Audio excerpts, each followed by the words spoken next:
Hola Chile, hola Santiago, hola al mundo que nos sigue a través de cooperativa.cl. 21 grados la temperatura actual, 32 la máxima que se espera para hoy. Seguimos en pleno verano y en verano hace calor. O sea, no es noticia que haga calor, ¿ok? Ya. Porque, bueno, tenemos la costumbre en invierno de decir, ¡uy, qué frío que hace! Obvio. Y en verano, qué calor que hace. Obvio, hace calor. Bueno, estamos en este primer café. Quiere privarnos del sagrado derecho a quejarnos, doña Cecilia Rodríguez. Por tonteras, sí. La vida está hecha de eso. Bueno, ya, empezamos ya peleando. Está bien, me gusta. Este es el último café del año para estos invitados de hoy, porque esta es la última semana del primer café. Estamos con Eugenio Guzmán, que es el decano de la Facultad de Gobierno de la Universidad del Desarrollo, consejero de Políticas Públicas también de Libertad y Desarrollo. Buen día, Eugenio, ¿cómo te va? Estamos también con Camilo Escalona, que es el presidente del Instituto Igualdad.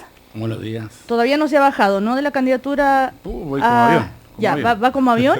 A mí me contaron unos pajaritos que está en riesgo, que está ahí nomás. ¿Quién? El triunfo de Camilo Escalona. Bueno, vamos a contar los votos luego, el 26 de abril. Ya. No, es que yo decía, pero ¿cómo? En unas reuniones sociales, no te creas, está difícil, me dijeron. Ya. Estamos también con Jorge Correa Sutil, consejero del Colegio de Abogados. ¿Por qué lo dice con ese desprecio? No, es que me quedé así como, ya es ex del Tribunal Constitucional. Sí.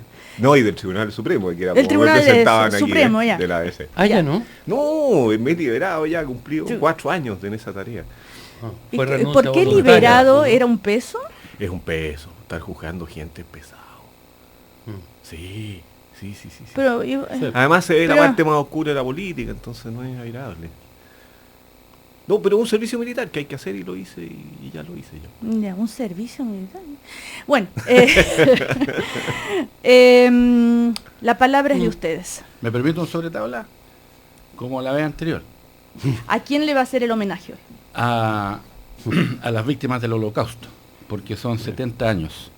El 27 de enero del año 1945 se liberó ese horror, digamos. Así es. Era la etapa final de la Segunda Guerra Mundial y en la toma de Berlín ya estaba rodeado, en este caso por las tropas aliadas y específicamente el ejército soviético llegó a la zona de la Alta Silesia, cerca de Cracovia, donde está ubicado en el campo de concentración donde fueron ejecutadas más de 1 millón de personas, aproximadamente 1 millón de judíos en las cámaras de gas y hornos crematorios, el sistema de Naciones Unidas y toda la comunidad internacional en un día como hoy rinde memoria a esas víctimas. Rindo homenaje a la memoria de esas víctimas. Muy de acuerdo, por supuesto, Camilo. Y aprovecho de preguntarle una reflexión sobre el Holocausto, sobre el horror que vivieron el pueblo judío, bueno, en fin. Hasta el día de hoy se siguen haciendo películas, obras, teatros, libros, y a nadie se le ocurre decir ¿hasta cuándo? Cuando hay una película o algo sobre lo que pasó en Chile o en Latinoamérica, ya se mira de una manera distinta. Está bien que vamos a salvar las diferencias, ¿no? Pero son momentos traumáticos para un país. Es una reflexión que siempre me hago. Lo que ocurre es algo que, bueno, va a permanecer, yo creo que en la incógnita de la memoria humana y de la investigación antropológica y sociológica, cómo se logró que una máquina de guerra, el terror más escalofriante, se pudiera instalar sobre la cultura alemana. Y entonces organizaron una máquina de guerra terrible, ¿sí? Porque por ejemplo, diseñaron cámaras de gas y hornos crematorios para ejecutar de manera simultánea 2.500 personas por vez. Organizaron un sistema de traslado ferroviario de una alta eficiencia para poder trasladar a centenares de miles de personas a través de los países ocupados en Europa. Es decir, hicieron un dispositivo estatal que posibilitara poder llevar adelante la ejecución masiva de esas personas. Eso es horroroso. Y cómo uno se podría imaginar hoy cómo lo hicieron, ¿no? Cómo ocurrió. Es decir, es un interrogante respecto a los extremos a los cuales puede llegar la crueldad del ser humano.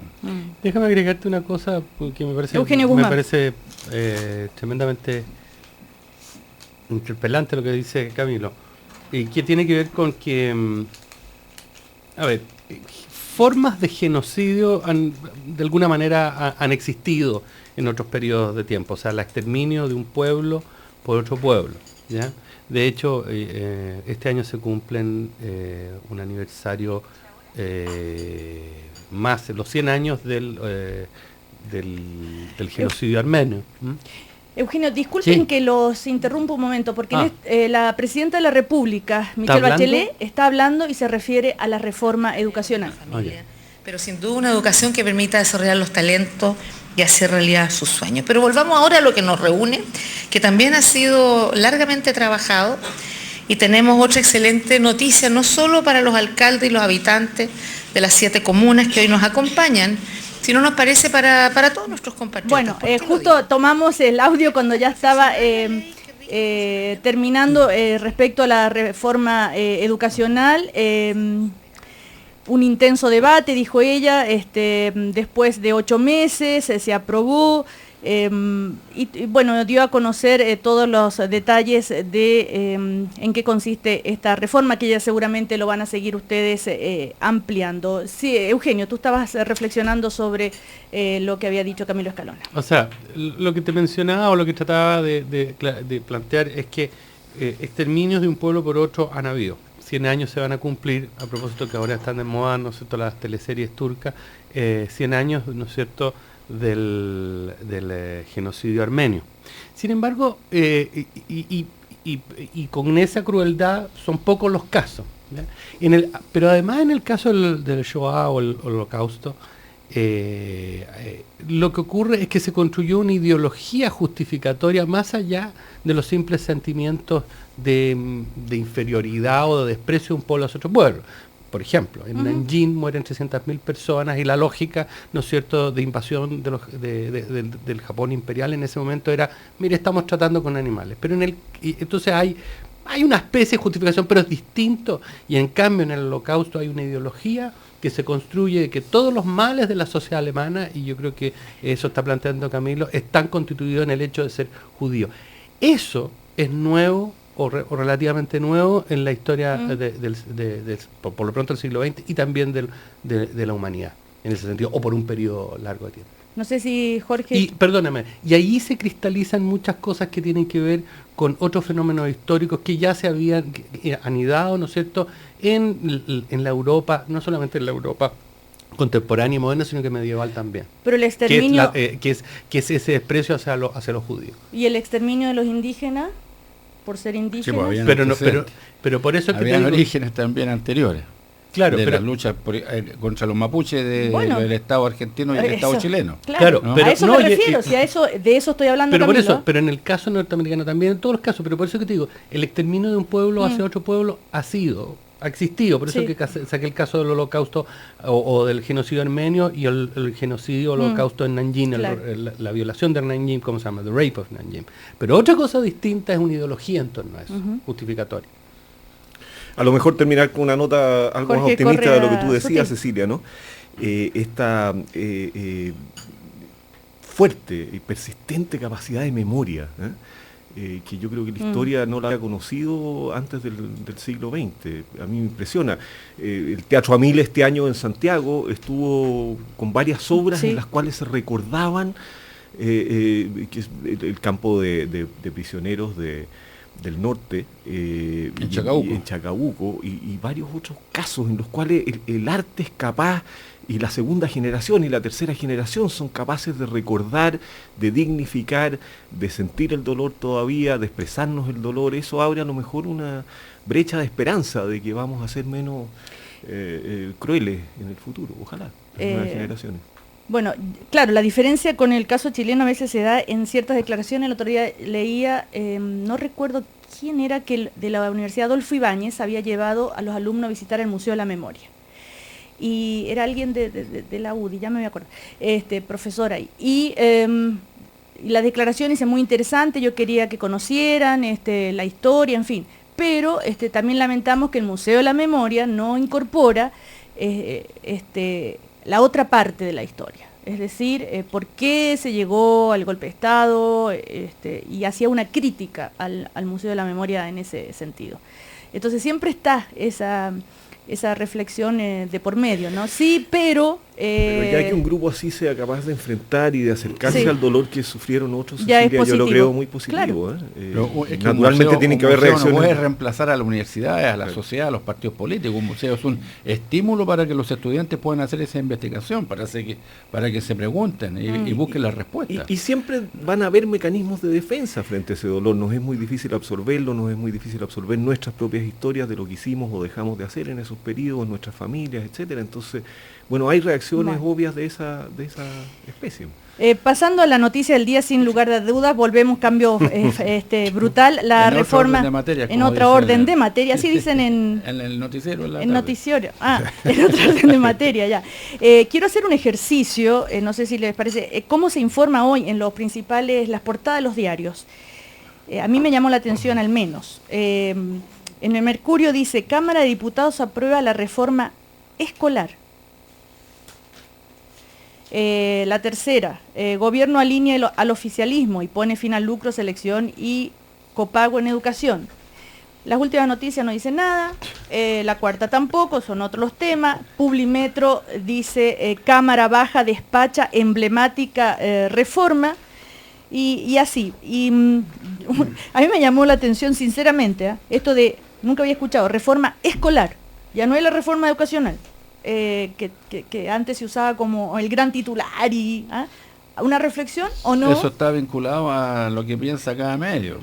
Pero en este caso el medio que tiene ese titular, que es el Mercurio, creo que tenía la idea que no se iba a aprobar y por lo tanto el que ocurriera un hecho institucional, la aprobación en la Cámara de Diputados después del trámite en el Senado, que fuera un hecho político, es decir, que el gobierno lograra sacar adelante su iniciativa, configuran una noticia que la desperfila con ese titular. Eso es más que evidente, yo creo.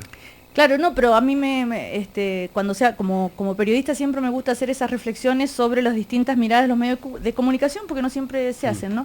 Jorge Correa Sutil se sonríe como... No soy experto en comunicación, pero claro, obviamente le está bajando el perfil ¿sí o no? Al tema. ¿Le baja el perfil o no? Obvio. Ya. Ahora, pero mira, sin el ánimo de defender, tratar de comprender, también es cierto que al micrófono, Eugenio, por favor. Cuando tú dices reforma educacional, tú podrías haber dicho, sí, pero todavía no está terminada, ¿no es cierto? Claro. Hay otros... Es el proyecto de inclusión. Claro, exactamente, y el copago, y bueno, lo que sabemos. Ahora, eso, claro, uno dice, y como tú tienes razón, uno se sorprende por qué no se ha usado esa terminología antes. Pero podría tener un fundamento. El tema es la oportunidad cuando sale. ¿Sí? Bueno, en todo caso, salió ayer...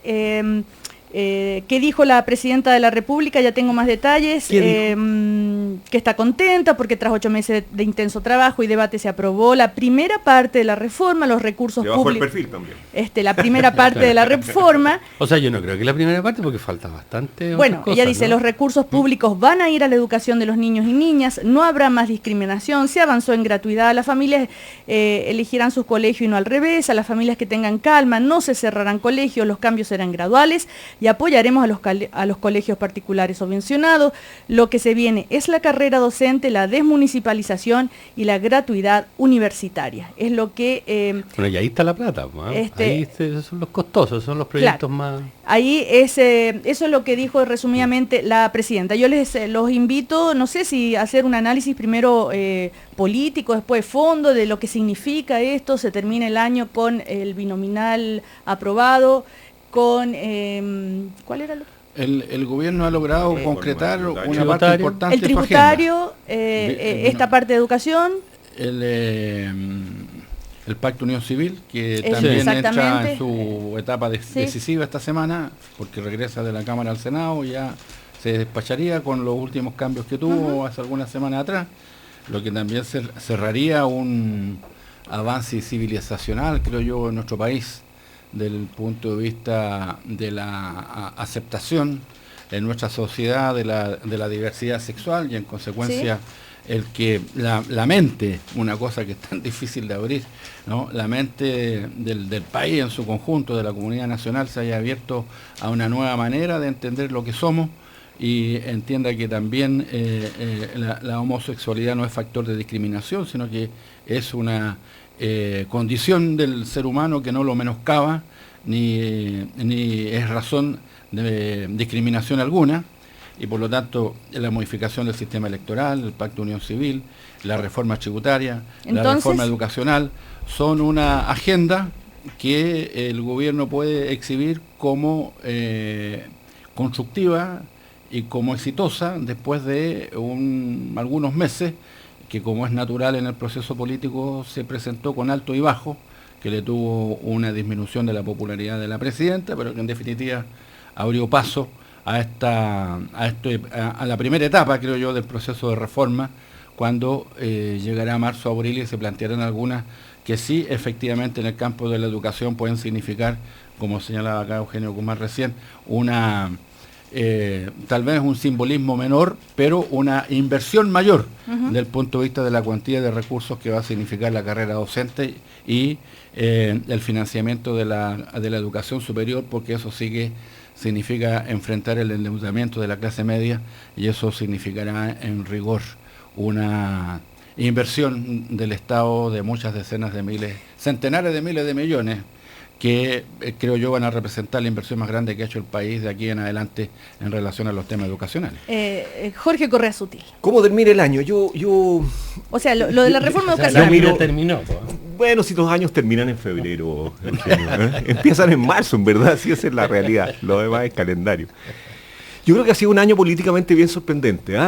Revisemos un poquito. Yo creo que tenemos por primera vez en la historia una derecha que no tiene capacidad de oposición, porque no tiene los votos suficientes, que está empezando a hacer una reflexión acerca de cómo puede recuperar el poder, pero que ve con claridad, creo yo, su derrota, y la palpa, y eso es un hecho inédito en la historia de Chile desde el año 90 a la fecha. Una democracia cristiana que yo creo que pasó la prueba, Cecilia. Tenía una prueba de verdad muy difícil, que era, por un lado, el tironeo de la derecha y de sus votantes, que creo que son bastante conservadores, por ponerle un sello a este gobierno que hacía promesas de reformas estructurales, y un tironeo desde la izquierda para culparlo, ausente la derecha como oposición, de culparlo de los logros que no se pudieran obtener. Yo creo que la democracia cristiana está razonablemente fortalecida, que ha logrado pasar esa prueba. Tenemos un gobierno que efectivamente va sacando adelante sus proyectos. Yo creo que con una disminución de su popularidad, y que tiene que preguntarse muy seriamente por qué la disminución de la popularidad. Yo la centro muy fuertemente en la reforma educacional. Yo creo que ha tenido serios errores, podremos conversarlos después. Y finalmente, yo diría, en el espectro político, yo creo que se va instalando una semilla de populismo que a mí me provoca mucho temor. El desprestigio de las instituciones, el desprestigio de los partidos políticos, la popularidad de Meo en el sector de la izquierda, la popularidad de Osandón en la derecha, a mí me parece bien preocupante, a serte franco. En mi opinión, yo sé que ellos están contentos, felices y levantando su propia votación y sus expectativas. Pero yo miro con mucho temor un país que comienza a hacer promesas insustanciales, que comienza a hacer promesas que no pueden cumplirse, que comienza a hacer promesas irresponsables, con un gran desprestigio de la política, que típicamente levanta caudillos en vez de levantar movimientos políticos que tengan una historia, un respaldo, una responsabilidad y equipos técnicos suficientes para llevar a cabo las cuestiones. Yo miro con preocupación el futuro. Usted dijo que hiciéramos un análisis del año. Es que lo quedo mirando porque habla de populismo, líderes populistas. ¿Quiénes? Meo y Osandón. Yo creo que son las dos grandes figuras que se van levantando. Los mencionó. No, sí, ya sé, pero digo, ¿quiénes en el sentido de... El fenómeno, Cecilia, no quiero acusarlos a ellos de populistas, yo creo que lo son. Sí, lo está acusando. Y lo que, bueno, está bien, pero mi punto es el siguiente. Yo creo que el problema es que en Chile se levanten con fuerza figuras que o no dicen nada o comienzan a decir cosas que son irrealizables políticamente o que no tienen el suficiente respaldo institucional de partidos políticos detrás de ellos. Esa cuestión me preocupa porque quiere decir que Chile comienza en el desprestigio de las instituciones a buscar líderes carismáticos y no fuerzas políticas capaces de llevar adelante un programa y de sostenerlo. Me llama la atención que hemos estado 8 meses hablando de la educación, han peleado, han discutido y ¿cuál es la mirada política de la aprobación de esto, de la educación? ¿No? ¿Ya estamos mirando para el futuro y lo que se viene malo? Yo creo efectivamente que este es un proyecto que desgastó fuertemente al gobierno, que no me lo imagino. Es decir, yo no soy un experto en educación, pero no veo que los resultados vayan a incidir significativamente o siquiera sustancialmente o de una manera que importe en la educación de los más pobres y en la disminución de la reproducción de clases por la vía de la educación. A mí me parece que se termina el lucro, pero junto con terminar el lucro se van a terminar una parte importante de la oferta educacional y no sabemos exactamente para dónde va a ir ella. O sea, ¿quiere decir que se van a cerrar colegios? Sí, claro. Pero si el lucro es el incentivo para que los colegios funcionen, salvo que sean fundaciones. Y por lo tanto se van a mantener las fundaciones de iglesia, pero los otros van a tender a cerrarse o a disminuir o a languidecer. Eso es obvio. Y eso es lo que la reforma va a producir como efecto. Y por otra parte hay un proceso de selección que yo creo que era importante para evitar la discriminación, pero que se enfrentó de una manera sin hacer las distinciones necesarias y se termina poniendo en riesgo colegios que efectivamente colaboran sustancialmente a la movilidad social, como es el caso del Instituto Nacional. Les cuento que nos está escuchando el diputado Mario Venegas, presidente de la Comisión de Educación. El ministro Izaguirre ayer, después que se aprobó, lo abrazó y dijo, él es la mitad de la reforma, en el sentido de todo lo que, según el ministro, él ayudó y lo que significó. Y luego se dirigió a su asesor jurídico, Patricio Espinosa, y agregó, él es la otra mitad. Entonces, pero el diputado Venegas está escuchando, pero Camilo Escalona quería decir algo, o no, pero escuchemos al diputado Venegas brevemente. Diputado, la presidenta de la República acaba de hablar, de referirse a esta aprobación. Me imagino que está contento. Muy contento, déjeme saludarla con muchísimo respeto y también a los panelistas de este primer café. Por cierto que estoy muy contento porque creo yo que finalmente logramos aprobar el proyecto sin ira mixta. Por cierto, es un proyecto que, como todas las cosas humanas, es opinable respecto a algunos aspectos puntuales, pero que en lo global representa un salto enorme en cambiar las bases de un sistema claramente injusto, de un sistema que segregaba, que no le entregaba, ¿no es cierto?, una educación de calidad a todos y a todas, y en consecuencia como profesor, con la convicción más absoluta de que esto significa iniciar el camino de una reformulación de las bases del sistema educacional chileno, que yo creo que en el mediano y largo plazo va a ser muy bueno para el país. Diputado, ¿por qué cree usted que, el hecho de que el ministro le diga que usted es la mitad de la reforma? Bueno, yo creo que fue una expresión de agradecimiento del ministro, a lo mejor algo exagerada probablemente, pero yo soy uno más de entre un grupo de diputados que hicimos un esfuerzo importante desde las convicciones de que teníamos que cumplir y despedir al país primero, respecto de un compromiso de su excelencia la presidenta de la República. Eugenio, nosotros hicimos... ¿Perdón? Sí, es que aquí está Eugenio Guzmán, que es de la oposición. A ver si, ¿cuál es la mirada que tiene la derecha sobre lo que ocurrió ayer? Ahí está el diputado Venegas. Es un fracaso. ¿Qué opinas de que los diputados se hayan retirado de la sala, no hayan querido votar? A ver, Eugenio Guzmán.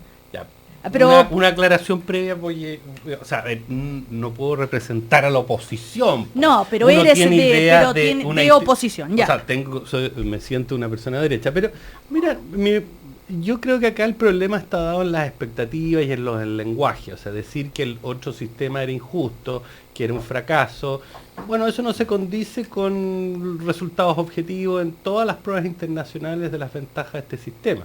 Ahora yo creo que el problema va a ser a futuro, lo mismo pasa con el sistema binominal en términos de las sobreexpectativas que se generan a este respecto y quiénes van a responder en ese sentido. Eso, a mí me parece que ese es el tema de fondo.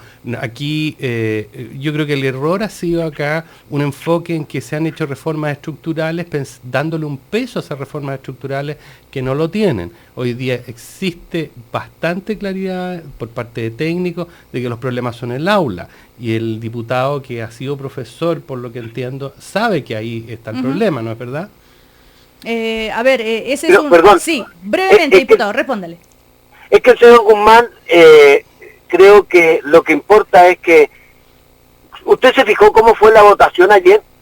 Fíjese que los diputados de la derecha votaron gran parte de las modificaciones del Senado favorablemente, lo cual significa que el discurso de que este era un proyecto completamente malo era simplemente un eslogan para los medios de comunicación. Pero en los hechos, ellos votaron una gran cantidad, y usted puede revisar la votación, de modificaciones de manera favorable. Entonces, lo segundo, claro que yo soy profesor y el aula es muy importante, pero esto es las bases, los principios que sustentan la arquitectura de esta nueva institucionalidad.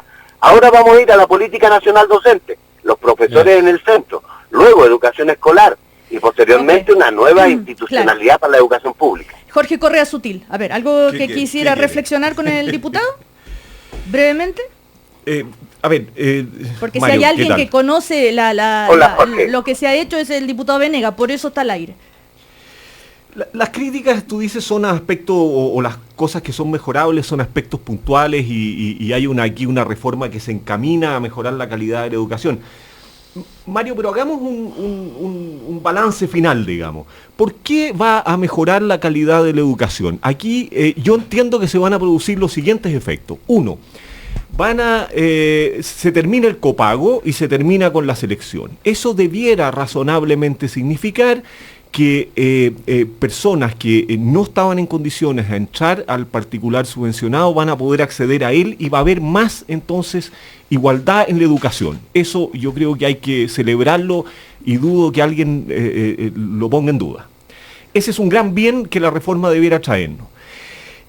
La segunda cuestión que va a producir, me parece a mí, es que va a mermar la oferta de particulares subvencionados. O sea, se van a cerrar colegios. Se van a cerrar colegios porque el aliciente para mantenerlos abiertos era el lucro, y no habiéndose regulado el lucro, sino habiéndose suprimido el lucro y quedando las remuneraciones de esas personas en manos de una decisión discrecional de una agencia estatal, me parece a mí que hay menos aliciente para que haya educación particular subvencionada, y por lo tanto va a haber menos oferta. Y entonces el primer bien que señalábamos, que es una mayor posibilidad de los grupos más pobres de acceder a una mejor educación, no va a ser tal, porque va a disminuir. Y van a quedar fuertemente los colegios que son fundaciones, o sea, los colegios de iglesia. Eso va a significar, creo yo, el efecto que yo vislumbro, digamos, es que eso va a significar que en definitiva va a haber menos, o vamos a centrar mucho más importancia en la educación municipal, porque van a haber menos colegios particulares subvencionados. Y termino, en el tema de la selección, me parece a mí que es importante haber terminado con discriminaciones. Pero al haber terminado con las discriminaciones, se termina con los colegios emblemáticos que permitían una movilidad social en Chile muy importante y que producían un cambio muy significativo. Y eso está puesto en riesgo, y me parece que es una gran desventaja de la reforma. Esos son lo que yo sacaría como conclusiones de esto, sin ser un experto en educación. Más allá de los paradigmas, Mario, y de esas cosas que yo francamente creo que son palabras, pero que no ayudan a explicar cuáles van a ser los efectos finales de esta reforma. Diputado. Bueno, pero que tú, Jorge, lo que pasa es que tú estás obviando una cosa que es la más importante de todas, y esto es que cuando regulamos el uso de los recursos públicos en educación, lo que estamos diciendo es que se va a invertir más en el proceso de enseñanza-aprendizaje. De hecho, el que no se desvíen recursos a fines distintos significa que eso va a tener un impacto directo Si tú inviertes más en lo que ocurre al interior del aula, como decía el señor Guzmán, significa eso que va a haber un proceso positivo en el ámbito, por el solo hecho. Segundo, hay más recursos disponibles, significativamente. Cuando los colegios sean corporación y pasen a la gratuidad, tienen derecho a la subvención de gratuidad, 5.000 y luego 10.000 pesos.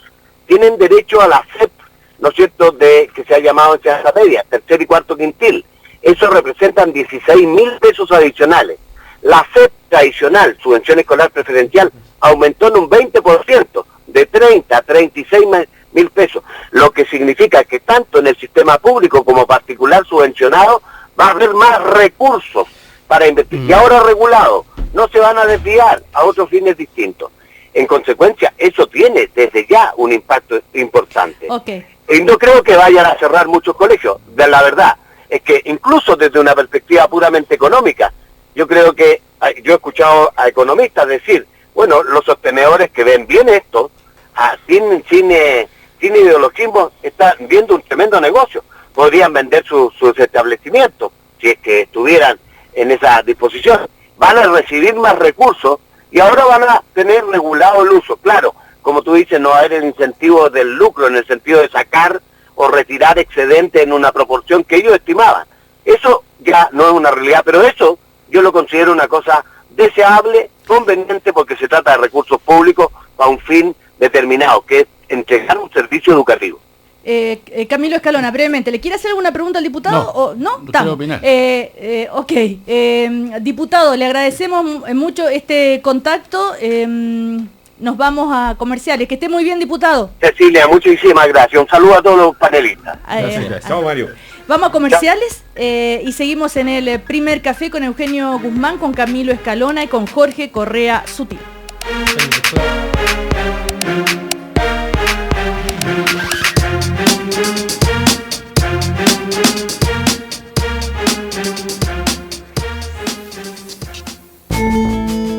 Filosofía, musicología latinoamericana, estudios de la imagen, son algunas de las áreas en que la Universidad Alberto Hurtado imparte sus programas de posgrado.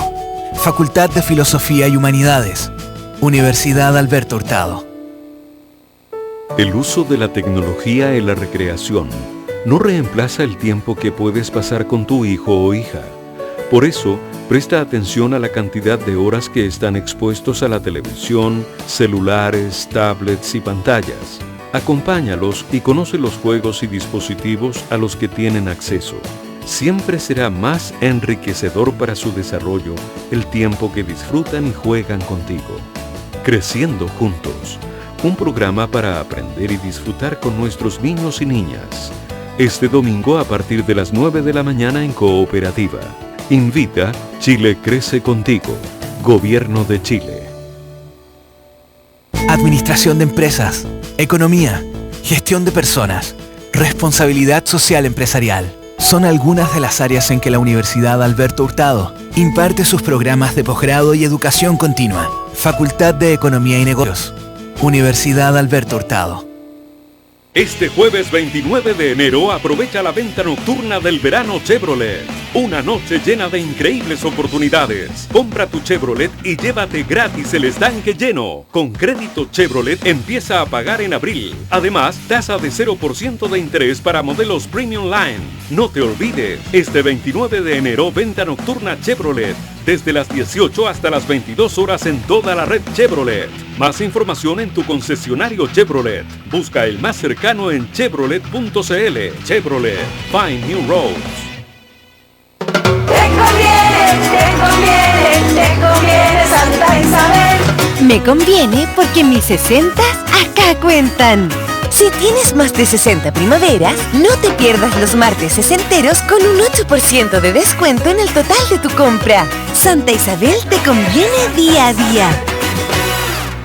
Felicidad es ser el guardián de nuestro planeta. La felicidad es vivir la aventura con la familia. La felicidad En Caja Los Andes queremos cambiarle la cara a las vacaciones de los niños. Por eso queremos invitarte a Parque Planeta, a disfrutar de Kidzania Outdoors, donde tus hijos aprenderán jugando en el único parque edu-recreacional de Chile. Compra tus entradas 2x1 en cajalosandes.cl y vive una gran experiencia junto a tu familia. Si te cambia la cara, es porque está mejorando tu vida. Caja Los Andes, para que juntos vivamos mejor.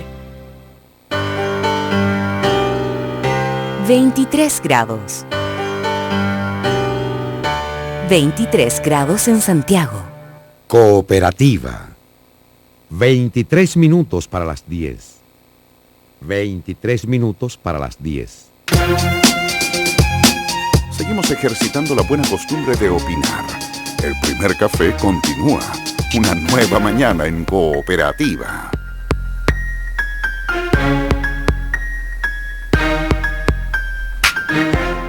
Seguimos en el primer café. Como cada mañana nos acompaña la Universidad Alberto Hurtado, un tiempo en que los niños prefieren jugar en un tablet o leer un libro. A leer un libro, en la tablet, la sala de clases puede asumir el desafío de formar sujetos críticos y opinantes, integrando la tecnología como parte del aprendizaje. Esta es la premisa de una investigación de la psicóloga Antonia Larraín, académica de la Universidad Alberto Hurtado. Más detalles en www.cambiaelmundo.cl. Posgrados Universidad Alberto Hurtado, cambia el mundo.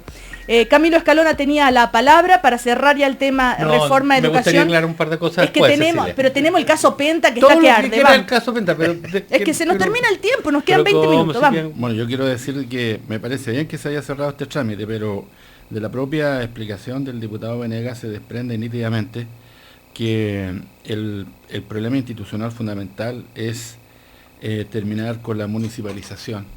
Resolver el problema de la carrera docente y establecer una base sobre la cual se pueda afirmar un sistema de educación pública que sea sólido, porque si efectivamente hay sostenedores que ya no van a tener un lucro ilimitado y tomaran la decisión de retirarse del ámbito de la enseñanza, la base sobre la cual ese problema se tiene que resolver es un eficiente sistema de educación público. O sea, no significa que se esté empujando una situación a un callejón sin salida del sistema, sino que lo que ocurre es que con 345 pequeños ministerios de educación dispersos a lo largo y ancho del país, uno por cada municipalidad, la educación pública no va a funcionar. Y en consecuencia, ese es el problema que entiendo yo va a buscar resolver con una nueva institucionalidad los proyectos que se envíen en marzo o abril, junto con el de la educación superior para efectivamente asegurar la gratuidad. Es decir, este es un proceso que está en desarrollo y se ha resuelto una primera etapa. No significa que van a haber 2 o 3, no sabemos, pero es un paso en un proceso que tiene como propósito resolver una institucionalidad que sea equilibrada y que permita que la educación pública pueda responder a las exigencias que tienen todo sistema de enseñanza. A mí me llama la atención y les insisto, como periodista, el contraste entre la tremenda importancia y casi dramatización que escuché todo el año de parte de todos los panelistas del primer café sobre la reforma educacional, y cuando se aprueba es que bueno, sí, y ahora falta esto. Pero yo siempre mantuve esta opinión. Recuerde eso. Pero me refiero que sí, la crítica era por qué no se empezó por la educación, me acuerdo. Me he mantenido en este. Pero había unas peleas que por poco se tiraban los platos aquí. Pero es que Cecilia, el proyecto que hoy día sale es, primero que todo, es distinto que el proyecto que ingresó, número uno. ¿En qué? En términos de los plazos, en términos de los arriendos, en términos de las precisiones que se hace respecto de colegios de menos de 400 alumnos, más de 400 alumnos. En algún momento pero es que es cierto, en algún momento se planteó de que no había ¿cómo se llama? Selección en ninguna. Aquí los auditores están diciendo lo mismo. ¿Qué cosa? Eso, también opines. Ok. Segundo, si tú te pones a pensar también de un punto de vista de lo que es la reforma, hoy día quedan 2 pilares, 3 pilares, lo que llamo bastante más difíciles de masticar, que son la desmunicipalización. Pregunta a los expertos y te van a decir que es un hueso grande. Oye, ya me imagino el próximo año el primer café lo que va a hacer. Y el hueso. Y en términos de los recursos demandados, hoy día hablamos de 250.000 millones, los otros son prácticamente toda la reforma tributaria y más.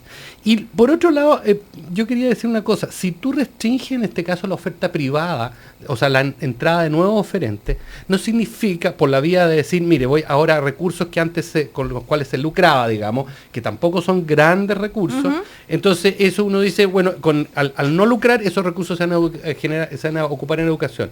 La verdad es que no, de un punto de vista económico, si hay restricciones en ese caso en la oferta, esos recursos se van a ir a otras cosas, se van a ir a, no sé, a un kiosco, a un supermercado, etcétera, etcétera. Entonces no es necesariamente que aumentar la oferta. Y lo tercero que te quería decir que tiene que ver con las expectativas mismas que se generan eso. Y vamos al sistema binominal, porque tú preguntaste no solamente por eso, por la reforma educacional, sino que por las otras reformas que terminaban el año. ¿Ya? En el caso del sistema binominal, el proyecto nuevo va a tener bastante ambigüedad. No las vamos a saber hasta la próxima elección. Y el problema iba a ser, bueno, de qué modo, ¿no es cierto?, esto va a resolver, se ha hablado acá que hay mayor competitividad, que, o sea, los incumbentes, los que van a la reelección no van a ser los mismos, que por lo tanto, que va a ser una reforma que va a costar menos recursos, que va a haber más representatividad y una serie de cosas más. Y eso está por verse. Y el problema ahí, con esto termino, Cecilia, ya, para que no me mires con esa cara de apúrate, ya, claro, porque te quedan pocos minutos, ya, es finalmente que esto tiene costos para la coalición gobernante en términos de que alguien va a tener que dar explicación, y ahí empiezan a salir los ¿cómo se llama? ¿Cómo se llama esto? Los que les gusta cabalgar solo, los francotiradores. Y en ese sentido hay un desafío, creo yo, en términos para detener a aquellos que se quieran desembarcar diciendo, rajando vestiduras. El tema del binominal lo hemos discutido también aquí. Tenemos a Patricio Zapata, que dio el otro día una lección sobre en qué consiste, con Luis Larraín que lo interpeló y él le explicó, y al final lo escuchamos. ¿Cierto? Y fue como, ya, más claro echarle agua, más o menos. Pero sí. Porque elocuente, porque él conoce al dedillo esto. Jorge, ¿querías decir algo? Sí. Breve, porfa. Bueno, breve. Porque tenemos que irnos al caso cosas, penta. Usted me para cuando vayamos en donde vayamos. Primero. Al micrófono.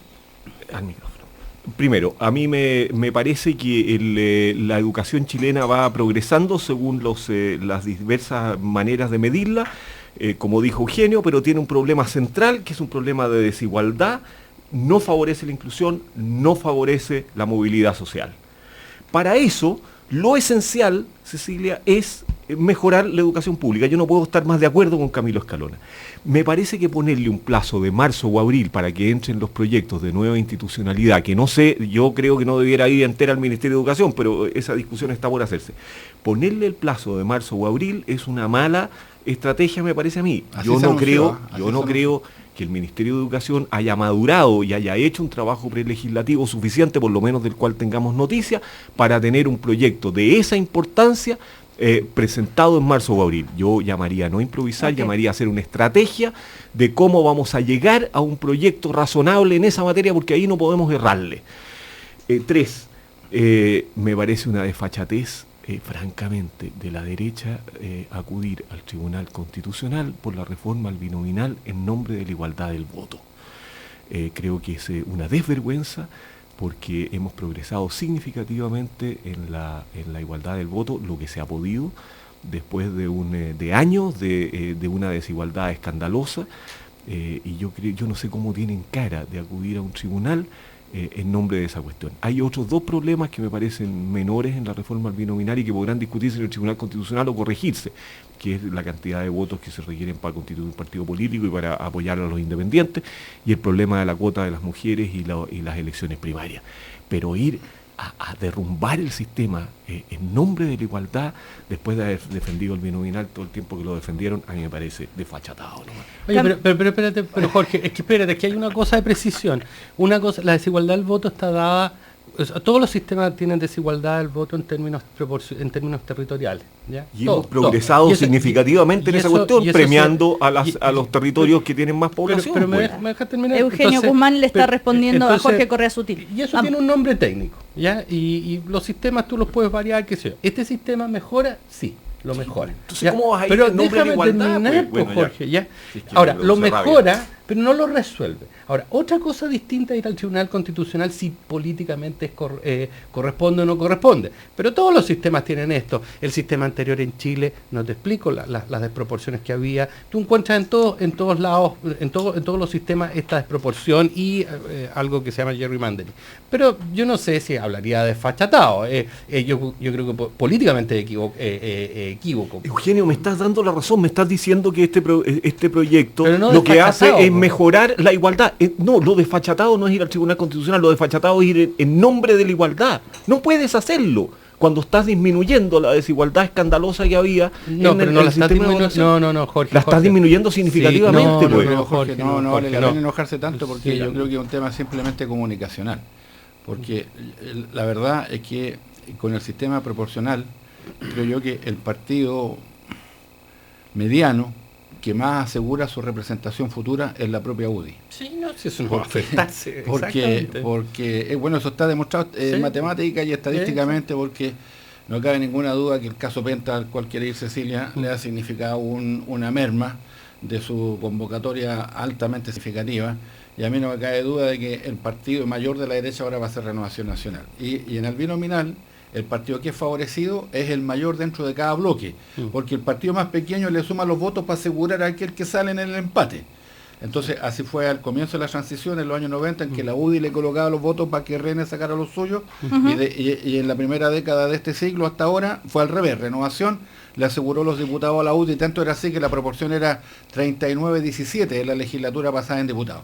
Entonces, el sistema proporcional lo que tiene es que a las fuerzas medianas, que en consecuencia son corrientes de opinión relativamente significativas, le asegura una representación. O sea, en su esencia es profundamente más democrático que el actual. Y yo creo que el reclamo que hace Nara Raín simplemente es comunicacional, para dejar contentos los duros de su sector. Bueno, pasemos al tema de Penta porque nos quedan ya 10 minutos. Las últimas informaciones que se conocen son las declaraciones de Cristina Vitar, ¿no es cierto?, que llaman la atención, se van conociendo las declaraciones, y ella reconoce, ¿verdad?, que Joaquín Lavín recibió aportes. Ella era asesora de la campaña de Joaquín Lavín.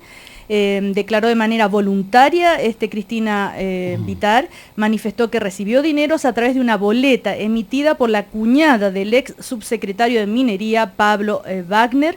La boleta fue emitida a Soquimich por un monto de 7,5 millones, el que fue destinado en 2009 a la campaña de Joaquín Lavín. Desestimó, sin embargo, Cristina Vitar haber tenido conocimiento sobre el financiamiento de la campaña. Bueno, en fin. También detalló que Ernesto Silva Bafayuy, eso es, el papá que ya murió, el padre del actual líder de la UDI, era quien realizaba la devolución. Deben haber sido varios pagos más adicionales a que se me entregó. Reacción, todos los días vamos conociendo más detalles y frases. Pasó el fin de semana con Carlos Alberto Délano, con Carlos Lavín, en fin, algo que decir. Eugenio, y a ti en particular tengo que preguntarte por el nexo con la Universidad del Desarrollo, que también ha estado en este caso. Bueno, el nexo es públicamente conocido en el sentido de la participación, ¿no es cierto?, hasta donde yo conozco, de Penta, por en este caso sus dueños, o algunos de sus dueños en este caso, en el directorio de la universidad. Claro. Y también el tema de donaciones, ¿ya? Y ojo también el tema, hay que tener cuidado. El otro día leí una columna, no me acuerdo de quién, que poco menos hablaba de toda la derecha ha sido construida así, piensa de esa manera. Bueno, la misma derecha, el mismo empresario que le dan plata también al Hogar de Cristo y a la iglesia aquí y allá. Entonces hay que tener cuidado con los juicios. Ahora, lo que yo creo que yo miraría como un poco más de detalle, o sea, no más detalle, con un poco más visión más de largo plazo lo que está significando esto. Obviamente, tú vas a encontrar no solamente en el 2009, donde existía otras características en materia de ley, y tú te puedes seguir yendo para atrás y el fiscal puede llegar bastante más atrás. Y bueno, vamos a tener digamos, pero carrete. ¿Cuál es la relación entre la Universidad del Desarrollo y el caso Penta? Déjalo claro. Ya te dije, o sea, el tema de la participación en los directorios, que es de público conocimiento, ¿sí?, y donaciones que están declaradas por cada uno de sus... Pero no hay ninguna irregularidad. Hasta donde yo sé no hay ninguna, porque te vuelvo a repetir, esos son públicas, donaciones. Perfecto. Aclarado ese tema de la Universidad del Desarrollo. Ya. Sigamos con el caso Penta en general. Sí. Ahora, pero déjame terminar. Entonces, si tú lo ves esto, yo creo que sería ingenuo pensar, y quienes están haciendo una apuesta a que por el hecho que hoy día aparece mediáticamente concentrado todo en un sector, la gente cree que así está funcionando la política, es un error, ¿ya? La gente tiene, y mientras nosotros no se aclaren otros casos, más allá del empate, ojo, porque más allá del empate, esto va a tener un impacto global mucho más profundo. Y yo creo que lo está teniendo. Esto no va y tú te puedes extender y en algún momento se le va a pasar de alguna manera, va a haber más interés en saber cómo se financia todo el sistema político. Y desde ese punto de vista yo creo que si no hay una reacción adecuada por parte en este caso del Poder Judicial, evidentemente va a quedar otra sensación instalada. Bueno, a propósito de lo que acabas de decir, del caso de Andrés Velasco, ¿no? También se conocen más detalles, se conoció más en detalle lo que él fue a declarar, pero también las declaraciones de Timothy Conger Purcell, financista de la campaña Velasco, que reconoció haber realizado las gestiones para obtener lo que hoy se indaga. A fines del 2012, a comienzo del 2013, a través de un correo electrónico, le pregunté a Tocornal si la empresa Penta estaría interesada en hacer un aporte a la campaña Velasco. Tocornal me responde que sí y me indica el monto, 5 millones de pesos, y me dice que requería de un respaldo para justificar el aporte. Esto es algún tipo de documento que justifique el egreso de Penta. Cecilia, espérenme. Entonces después dice, a Méndez le digo que Penta está dispuesto a hacer un aporte a la asociación y que necesita un respaldo. A los pocos días me manda un correo y me dice, Gabriel Méndez, el abogado, me dice, aquí va la boleta. Ya, pero Cecilia, yo creo que o sea, eso es además de los 20 millones del almuerzo que declaró Andrés Velasco y lo aclaró. Esto es nuevo en el caso Velasco. Pero Cecilia, yo creo que el tema es cómo la justicia es capaz de ir a todos los casos en donde existan sospechas. Y tú puedes decir, mire, no, pero es que no se puede ir a todos los casos. Bueno, pero eso va a ir. Es que eso yo no lo tengo tan claro. ¿Tú crees que la justicia es imparcial? Bueno, es relativamente imparcial, porque eso es lo que esperamos que sea. Lo que pasa sería grave que fuera parcial. Que no sea imparcial, te quise decir. ¿Tú crees que la justicia no es imparcial? Perdona. No, la justicia, como todas las cosas, tiene recursos. Y también, de alguna manera, y esos recursos son relativamente limitados a veces. Pero entonces, desde ese punto de vista, limitados para poder investigar todo. Entonces, desde ese punto de vista, yo pienso, tengo la impresión de que en la medida en que porque tú puedes cargar ad infinito en esta cuestión, ¿ya? La pregunta es cuánto esto va impactando en el sistema y lo va debilitando cada vez más. Camilo Escalona. Bueno, Penta yo creo que es la expresión máxima de la cohabitación de la política y del dinero. Sí. Esa es su expresión máxima y por lo tanto el sistema político está llamado hoy día a desmontar ese círculo vicioso infernal que lo está destruyendo, porque si el sistema político no es capaz de echarlo abajo, se va a destruir el propio sistema político. No va a ser capaz de resistir la deslegitimación que se ha producido en la sociedad. Y ahí se va a hacer ahí sí que la ley y todo lo demás. Que tiene Correa y ahí puede ocurrir cualquier cosa. Pero hay manera de cohabitar, Camilo Escalona. ¿Se puede cohabitar sin estafar al fisco? ¿Por qué no? Es que la cohabitación no puede existir. Pero más allá, supongamos que cohabita, pero además de cohabitar, fraude al fisco. Eso es lo que hay que hacer la distinción. La cohabitación se refiere a un delito institucional y político. Uno de cuyas expresiones penales es el fraude al fisco.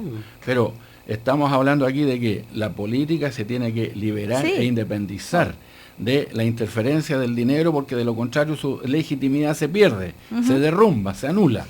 Y por lo tanto los políticos tienen que hacer una acción entera y completamente separada de la interferencia de los negocios en las decisiones que toman. Claro. ¿No? Y no den más mail en que vayan los temas que preocupan declaraciones a las médicas, y etcétera, ¿no? O sea, sí, eso está claro, pero el impacto de todas estas declaraciones todos los días parece un una novela. Bueno, pero va a tener esa novela por harto tiempo. Sí, ahora otras declaraciones, no sé, Juan Carlos Armijo, tesorero, dice que él fue testigo, como señaló que solo en el año ya 2013 vi en el piso 15, cuando subía a sacar firmas, vi a Felipe Casta, a Ena Fombaer, a Jovino Novoa y a Andrés Velasco. Ya, pero Cecilia, tú nos pedías un cierto, o yo me animaba a hacer un cierto balance del año. Yo creo que el balance del año no se puede cerrar sin marcar la serie de escándalos que han habido y que yo creo que van a cambiar la geografía cultural de este país.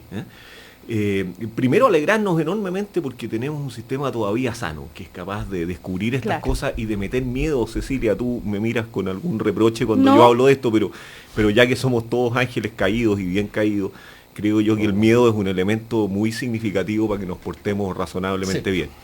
Ya sé cuál es la discusión que tenemos con Jorge Correa Sutil.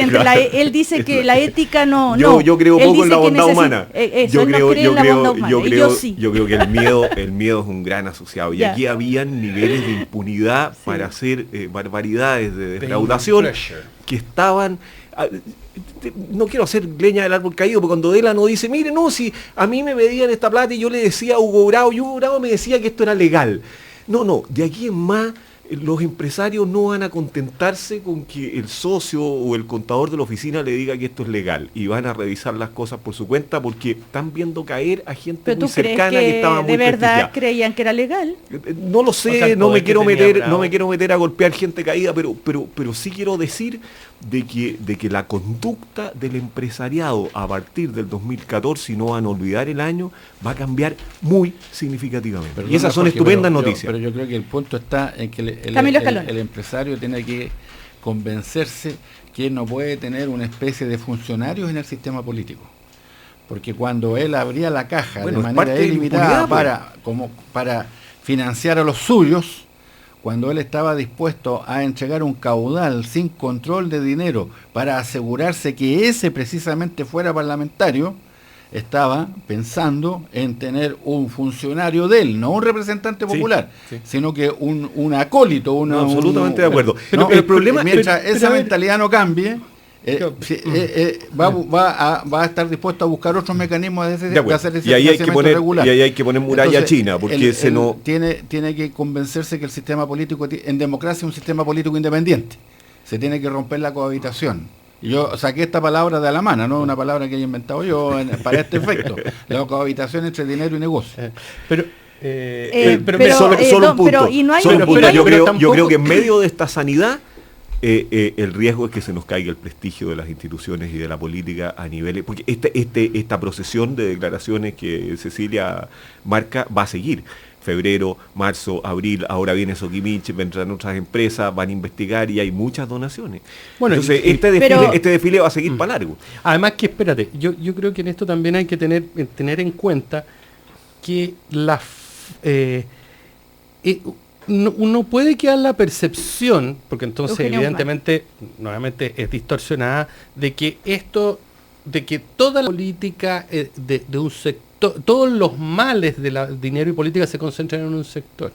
Porque primero la gente no lo cree, ¿ya? Eso por una parte. Pero más allá de eso, si hoy en día nosotros no somos capaces de mirar con qué mecanismo, con qué herramientas vamos a seguir para adelante y cómo. Y ahora, eso no significa detener el proceso judicial, Cecilia, sino no tiene nada que ver con eso. Pero sí, de alguna manera, es dar ciertas señales en ese sentido, ¿ya? Y esas señales pasan, creo yo. Una última pregunta.